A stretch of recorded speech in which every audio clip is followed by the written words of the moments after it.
Hello guys, welcome to my channel খুশির candle. এখানে আমি মৌমিতা তোমাদের সঙ্গে আছি। আজকে আমার প্রথম ভিডিও তোমাদের সাথে। আশা করি ভিডিওটা তোমাদের সবার ভালো লাগবে। আমার চ্যানেল খুশির ক্যান্ডেল। কেন খুশির ক্যান্ডেল? তাহলে তোমাদের সাথে একটু শেয়ার করি। সারাদিনের স্ট্রেসফুল লাইফে নানা ধরনের সমস্যা আমাদের সম্মুখীন হতে হয়। তাই যখন বাড়িতে ঢুকি তখন একটু সুন্দর গন্ধে বা সুন্দর ডেকোরেশন দেখলে যেন আমাদের মনটা ভরে ওঠে। সারাদিনের ক্লান্তি যেন সেখানেই দূর হয়ে যায়। তাই চলে এসেছি আমি মৌমিতা তোমাদের কাছে সুন্দর সুন্দর ডিজাইনের কিছু ক্যান্ডেল নিয়ে। তোমাদের পছন্দ হলে অবশ্যই আমার চ্যানেলটাকে সাবস্ক্রাইব করে নিও। ভালো লাগলে একটা লাইক দিয়ে দিও।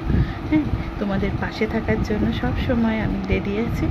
যদি কারোর কোনো ডিজাইন ভালো লাগে তাহলে আমাকে অবশ্যই কমেন্ট করো। আর আরও নতুন নতুন ভিডিও নিয়ে আমি চলে আসবো তোমাদের সামনে। তব তক কে লিয়ে টাটা, গুড বাই।